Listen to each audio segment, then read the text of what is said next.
the first thing I want to speak about is what we called in Calc 1 anti-differentiation.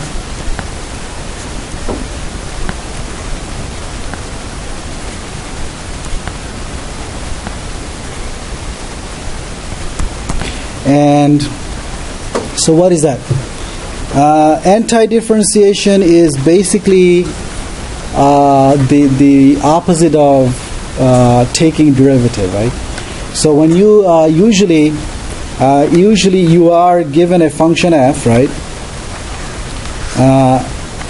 And then you're asked to find the derivative of that function, right? So given a function, find the derivative of that function. So you take the derivative of f.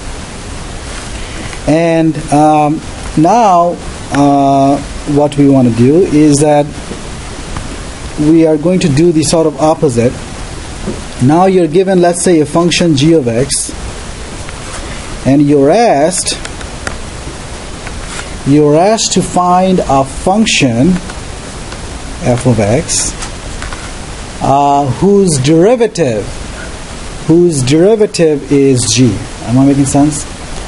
Given g, find a function f where the derivative of f is the given g, right? So g is given. You want to find the function f where the derivative of f is g. And so this is the indefinite integral of g. Okay? Is everybody okay with that? So what do we call f? F is called the antiderivative of g, right? F is the antiderivative of g. But indefinite integral means a little bit more than that. If you have, for example, the function 2x, right? If you have the function 2x, can you give me an antiderivative of 2x? Yeah, x squared would be one antiderivative, x squared minus 1 would be another one, x squared plus 1/5 would be another one, So in fact, if you give me any constant c, positive or negative, x squared plus c is a antiderivative of 2x, right? So basically x squared plus c is the antiderivative of 2x. So the way we express that is that indefinite integral of 2x dx is x squared plus c, right? So what's the meaning of indefinite integral? Indefinite integral means the general antiderivative of the integrand. The integrand here is 2x. The integrand here is 2x, and x squared is the general antiderivative of that function. Is everybody clear? Now, finding antiderivative is a little bit harder than finding derivatives. Derivatives are a little bit more straightforward than antiderivatives,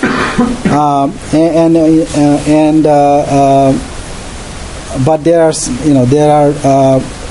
properties that are very similar to the derivative. So, for example, one of the property of antiderivative is what? If I am taking the indefinite integral of f of x plus or minus g of x,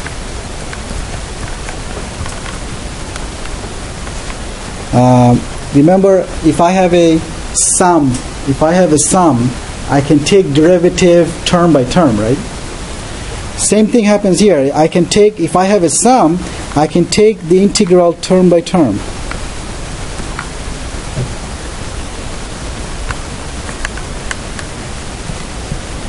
We use this rule all the time without realizing that it's a rule, and it's an important rule. Otherwise, things would be quite different. So this is 2.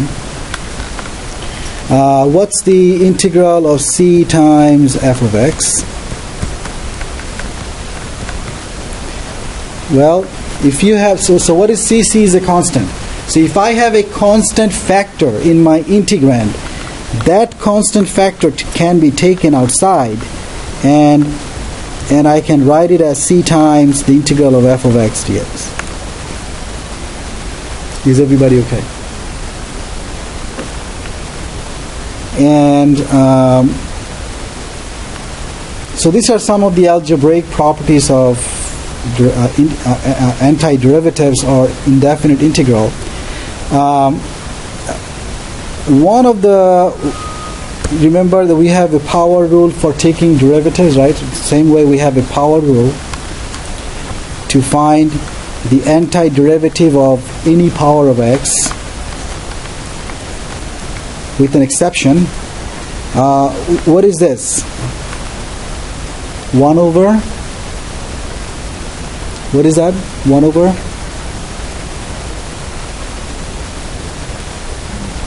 N plus 1 x to the n plus 1 plus c. Now, does it work for any n?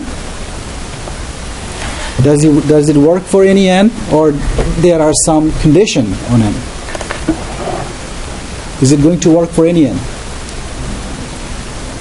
N cannot be negative 1. N cannot be negative 1. If n is negative 1, then you can see that 1 over n plus 1 is what? 1 over 0, right? So when n is negative 1, when the exponent is negative 1, it doesn't work. And that's the special case. In fact, very soon you'll see in this course, when n is negative 1, I am taking the integral of x to the negative 1, right? What is that? The integral of x to the negative 1, it's some function. And in fact, that function is what? It's the natural log function. Okay? And we will see that very soon. So indefinite integral of x to the negative 1 is essentially the log function. We will get there very soon. But so right now we have these rules for finding antiderivatives. Let me do an example at this point. Let's say I have the integral of x cubed plus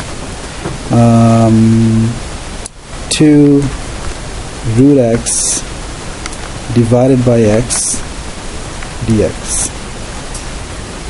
How would I find this indefinite integral or the antiderivative?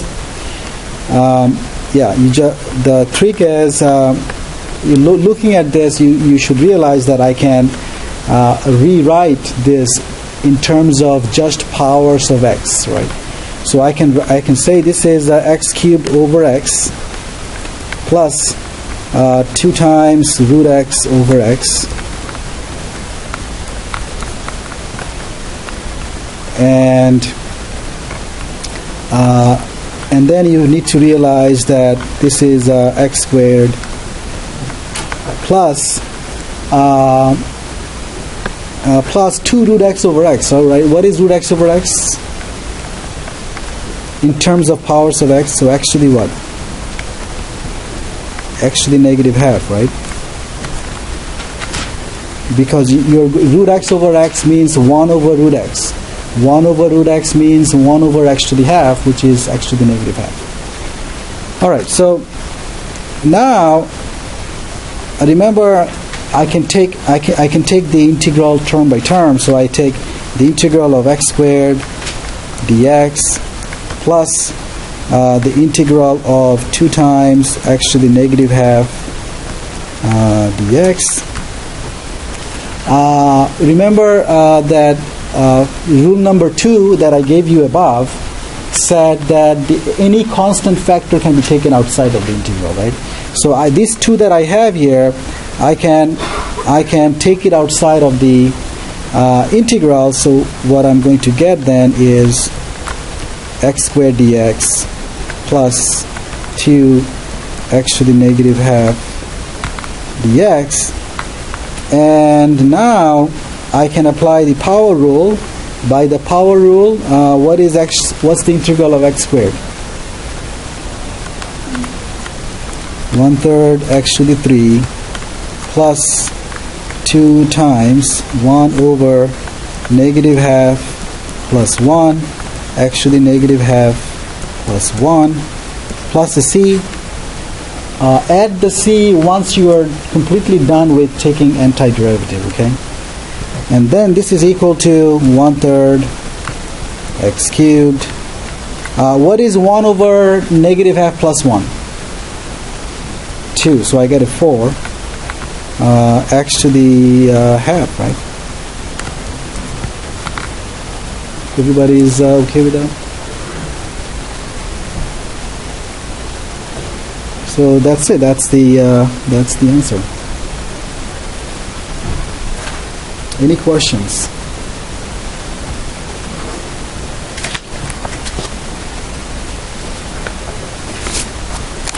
Now,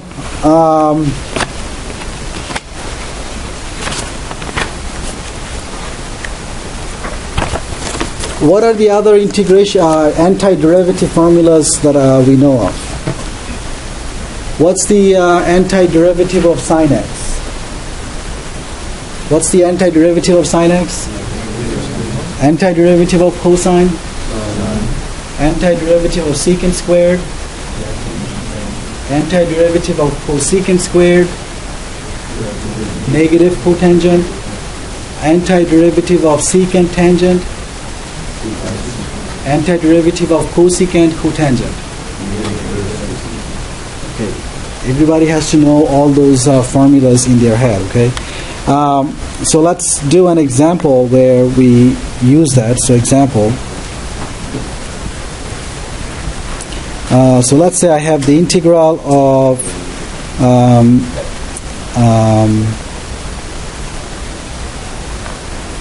secant of x multiplied with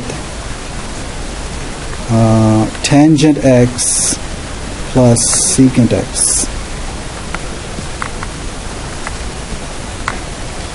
Okay, so that's the integral that I have. How would you do it?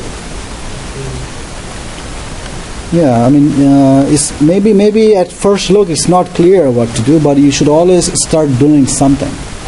Okay, it's like, you know, when you write a paper in your writing classes, composition classes, you should just start writing out whatever is coming to your mind. Just start writing it out. You can think about it later, how you organize. But same thing. I mean, just start doing algebra if you're not sure what to do. So just multiply out, and if that doesn't work, do something else. So well, right now then I have secant tangent, right? So what's the integral of secant tangent? Secant, right? And then what's the integral of secant squared? Tangent. Everybody's okay?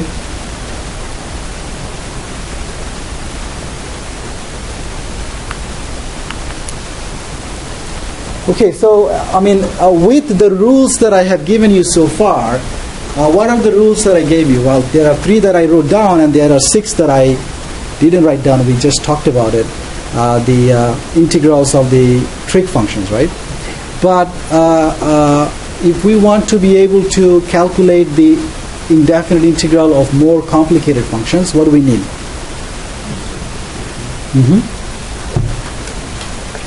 So let's say the substitution rule.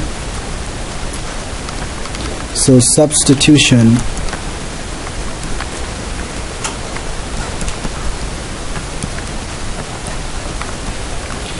rule, of course, this would be for indefinite integral.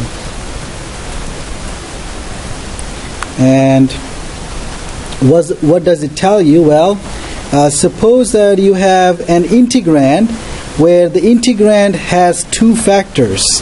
One factor is the composition of f and g, and the second factor in the integrand is the derivative of the inside of that composition. f of g of x multiplied by g prime of x. What is that equal to? Well, it's basically equal to the same as the integral of f of u, okay, and you compute the integral of f of u, and then once you have found the integral of f of u, you replace u by what? By g of x. The substitution rule says if you have f of g of x, g prime of x, you can just find the integral of f of u, and then at the end replace u with g of x. So what are you doing going from left to right? Well, you're basically saying you're picking g of x to be u, right? And you're picking g prime of x dx to be du, right? That's the substitution you are making, right? You are substituting g of x by u, and you are substituting g prime of x dx by du, right? If you do that, you end up with the integrand on the right. The integrand on the right is obtained in this way, okay? And why does it work? Well, because this is actually chain rule in reverse. And if you want to know a little bit more details about why it is the chain rule in reverse, you need to watch the video that I have in Moodle from my last semester on this topic, okay? So I won't go there, but do we use this formula that I wrote down here directly? No. Just you will see as you do more and more problems, you realize that how you should be picking u, how you should be replacing dx. I mean, there are two things. One is you have to make a choice for u. You look at your integrand, you have to make a choice for u, and then also that forces a transformation formula for dx to du. You have to follow that and write everything in terms of u and get there. And usually, sometimes don't overthink when you're picking u. Sometimes you may want to ask, what is my wish for u? And maybe whatever you wish u to be, usually that works out. So for example, suppose I have the integral of 1 plus 2x to the some number, let's say 5. Right? So how would I do it? Well, I look at my integrand. Does my integrand look like a composition of functions? Yeah, 1 plus 2x to the 5. Do I have the derivative of the inside of that composition in my integrand? Sort of no, but sort of yes, because the derivative is just 2, and 2 is just a constant, and you can see that a constant factor can always be forced inside the integrand by just multiplying the outside by half. But in this case, you look at this integrand. What would you wish? Well, you would wish that 1 plus 2x were just x, right? Because if 1 plus 2x were just x, then you have x to the 5, and everybody should know how to find the integral of x to the 5, right? If you tell anyone, the rule that the integral of x to the n is this, and then that's it. Everybody knows how to find the integral of x to the 5. So you wish this was 1 plus 2x were just x. Well, let's follow your wish. Take u to be 1 plus 2x, and then see what happens. Du would be the derivative of u times dx. So this would be 2 times dx. Okay, now you might say, well, remember again, you pick u, whatever you need, you want to use, you can, but once you pick a u, the transformation rule from dx to du, you cannot choose that yourself, right? That is forced by this du dx equation, right? how you can transform dx to du is dictated by your choice of u, right?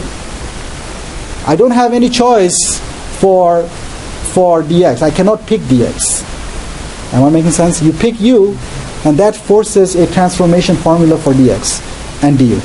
So now 2 is not there, but okay, 2 is not a bad guy. It's a relatively timid guy. You can take care of it. So this is 1 plus 2x to the 5. And okay, so I don't have a 2. I mean, to replace dx by du, my transformation formula says you can go from dx to du, but you need that factor of 2. Well, let's just put in the factor of 2. Well, I changed the integrand, but then I can multiply by a half outside, and that doesn't change anything. Okay, now I can say, well, this is half. This is u to the 5, and then 2 dx becomes du. All right, so that's my dream is almost true. I got u to the 5. So this is half 1 over 6 u to the 6 plus a c, 1 over 12 u to the 6 plus c. This is 1 over 12. And now I have to replace u by 1 plus 2x. Is everybody okay? So that's the antiderivative. Any questions on that?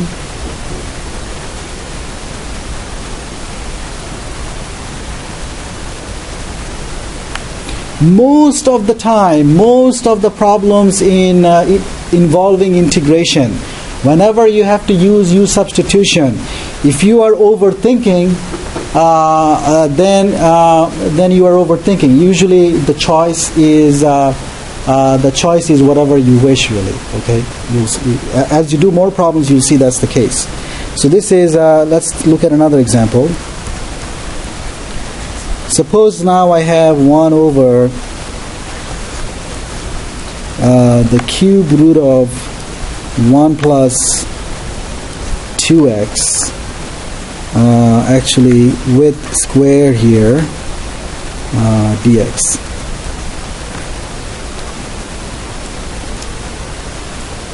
Okay, so you look at this integrand, it's not quite clear. Maybe for many of you it may not be clear exactly.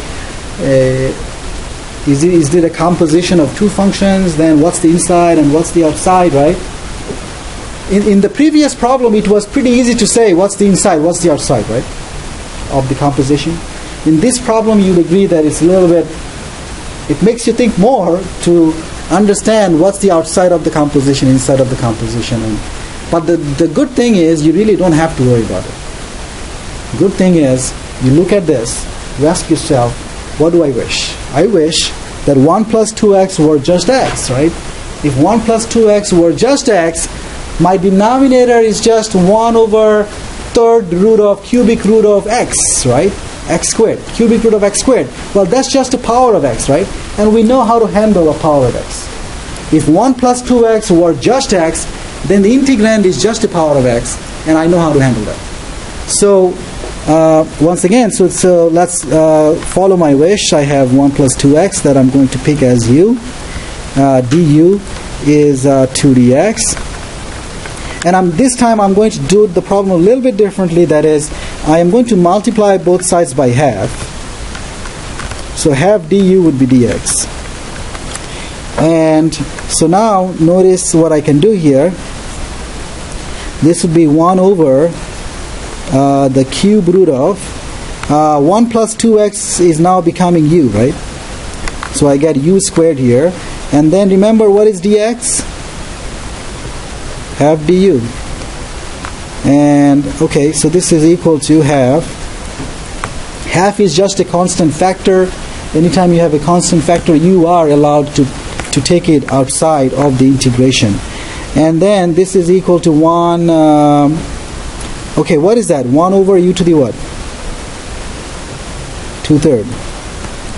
Not 3/2.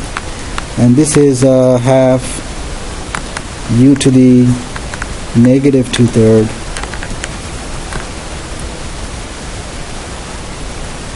and this is half u to the negative 2/3 is what? What's the antiderivative? 1 over negative 2/3 plus 1 u to the negative 2/3 plus 1 plus a c. Okay, so what is negative 2/3 plus 1? That's 1/3, so you have 1 over 1/3. What is 1 over 1/3? 3.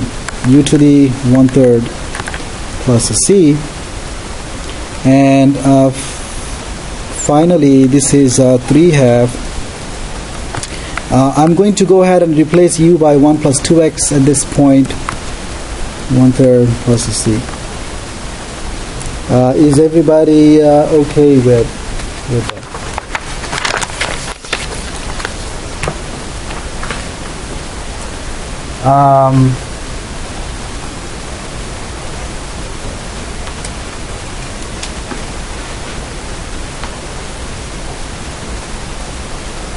Okay, let me go to some Webassign substitution problems.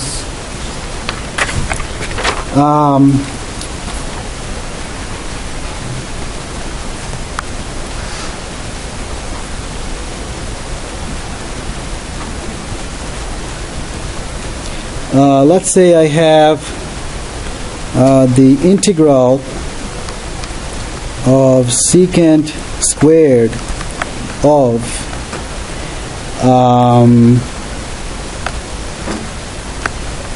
let's say root x divided by root x dx. This is in your section 4.5 part 1 homework. In fact, you might have, instead of root x, you might have x to the 1/3, x to the 1/5. Denominator would be something slightly different. But essentially, whatever I'm doing here, that applies to problem 3 in 4.5 part 1. All right, so you look at this. Again, I mean, it's a cliche that again and again and again, your u is whatever you wish for. You look at secant squared of root x over root x. If root x were just x, right? I mean, you certainly, when you look at it, you wish you had secant squared of x, right? You wish you had secant squared of x, not secant squared of root x, right? And so that tells you that maybe I should try u to be just root x, and that's going to give me secant squared of u, and then I know exactly what that is. So let's try that. Well, what is du? Well, du, what's the derivative of root x? Everybody realizes that this is actually half, right? So this would be half x to the negative half, right? Dx. But notice that that's the same as half, 1 over 2 root x, right? That's exactly why you are given a root x in the denominator, so that you can transform dx to du. So then the integral becomes secant squared. What was that? Secant squared of root x over root x dx. This is the original problem. So I need to make some transformation. This is secant squared root x, and I'm going to write 1 over root x like this times dx, and this is equal to the integral of secant squared. Now remember, root x is what? U. And what can I say about 1 over root x dx? Remember, this is the transformation formula that I have. 1 over root x dx is the same as 2 du, right? I didn't write it down, but it's 2 du. You realize that? 1 over root x dx is the same as 2 du. And once I get there, then I can just say this is 2 integral of secant squared of u du. This is 2. This is tangent of u plus c. Are we okay with that?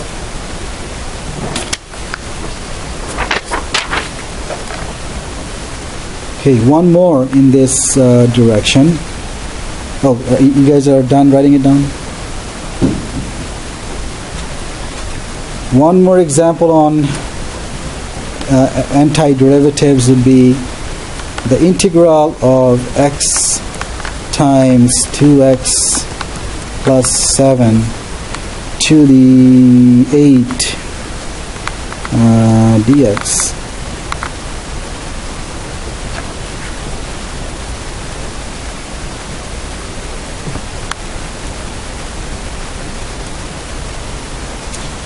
Okay, so once again, this I would say is a little bit different problem.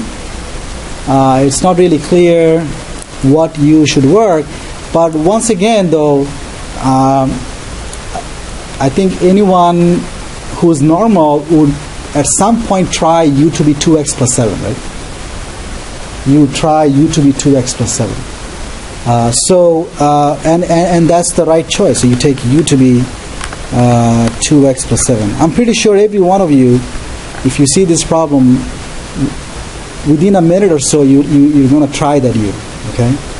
Now, if I use that u, then du is what? 2 dx.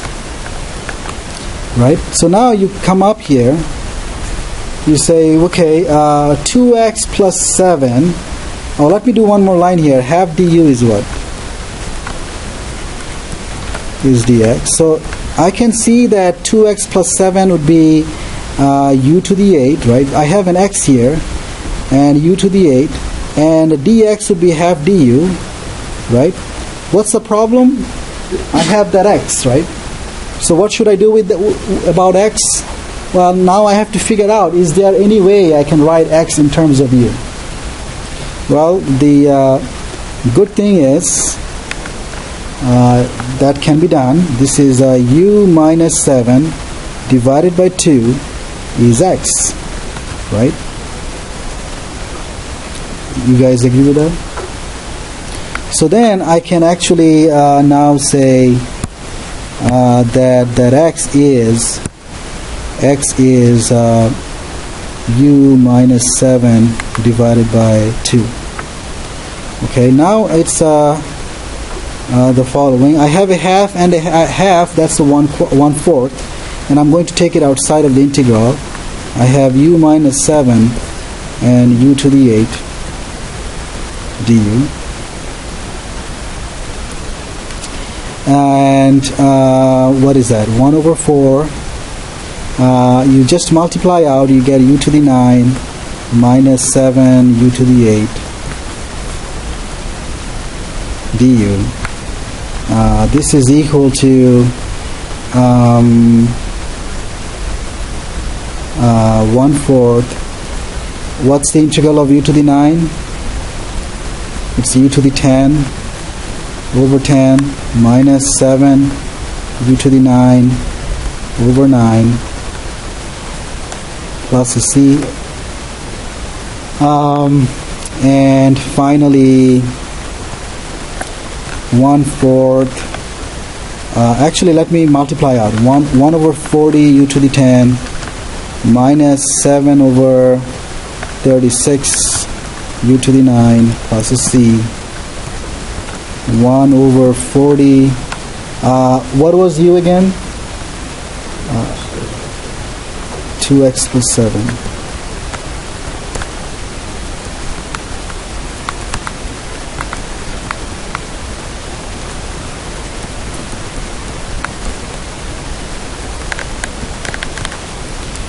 All right, everybody is okay with that.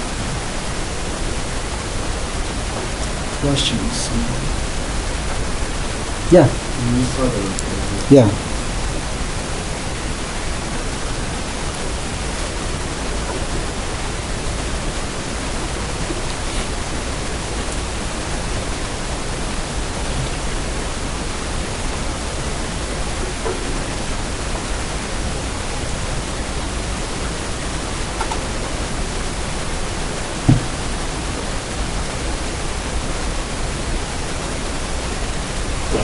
expression, you're not allowed to take the x out one before you take the Which x? integral. That just when you're that, yeah, Can I take it outside here? right.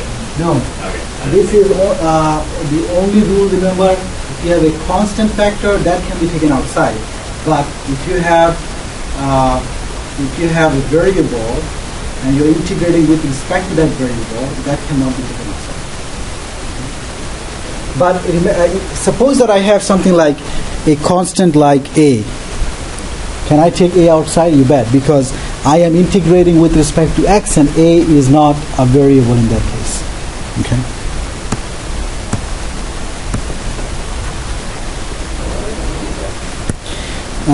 Should I go down a little bit?